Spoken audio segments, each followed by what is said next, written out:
Hi. Welcome to Inference. This is the place where you learn and improve.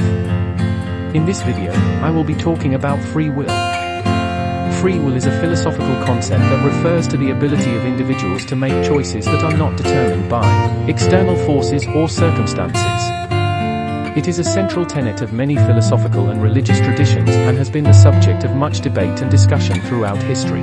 At its most basic, free will is the belief that individuals can make choices that are not predetermined by external factors or circumstances. This means that, even though the world around us is governed by certain laws and forces, we can make choices and take actions that are not determined by these laws and forces.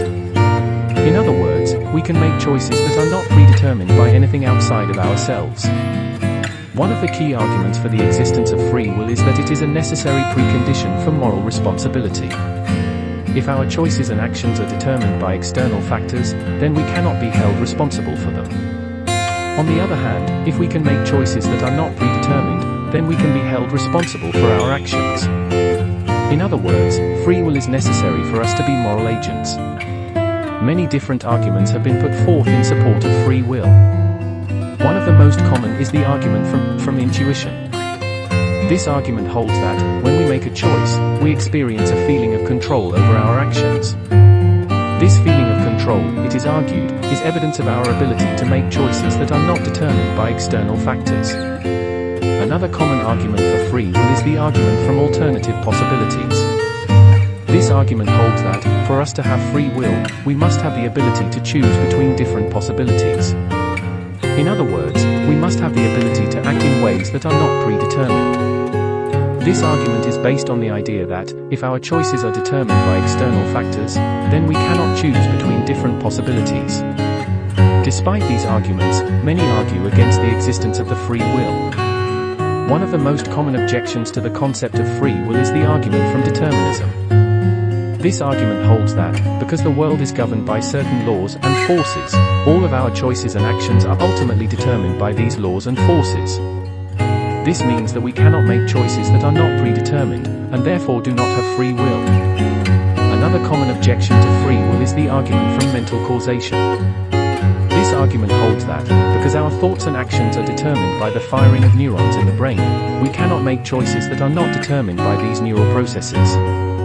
This means that we do not have free will and that our choices and actions are determined by forces outside of our control. Despite these objections, many philosophers and scholars continue to defend the existence of the free will.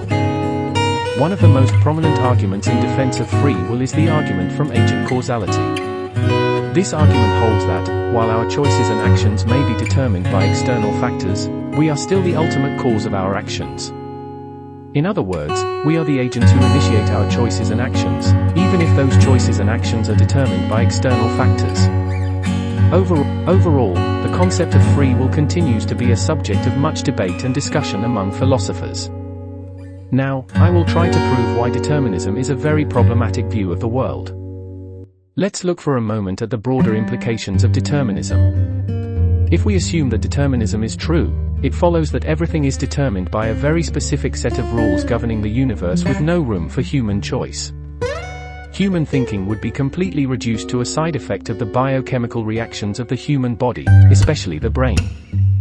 This is problematic, because if that were indeed the case, we could never actually know that to be true. If the human mind is completely controlled by a deterministic process, humans have no access to truth whatsoever.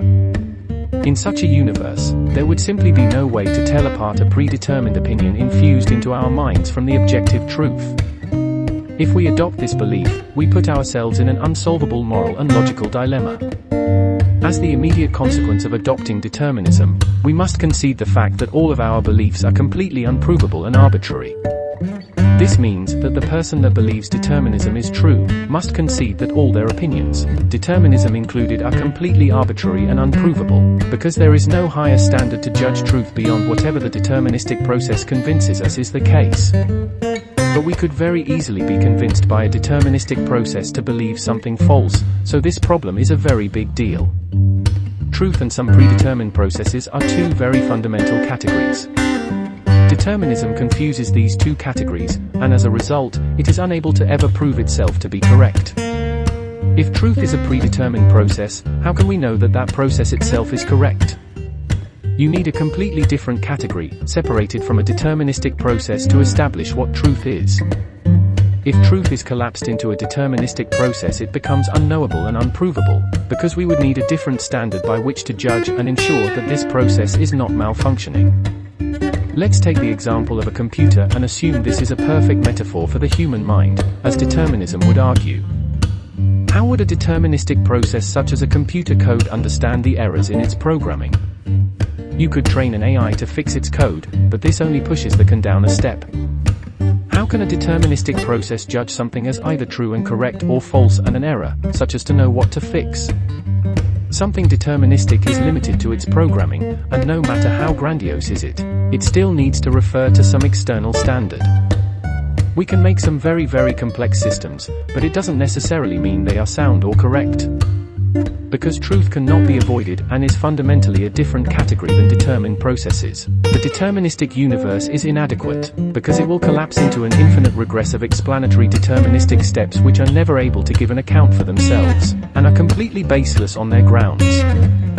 Since we know that something deterministic can be false, determinism never escapes skepticism because it will always need a judgment standard of truth, which is not limited to a narrow set of rules, but is universal and self-explanatory, a quality that determinism can never achieve.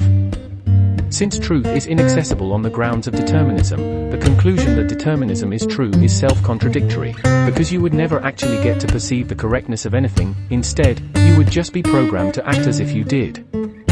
This is fundamentally incoherent.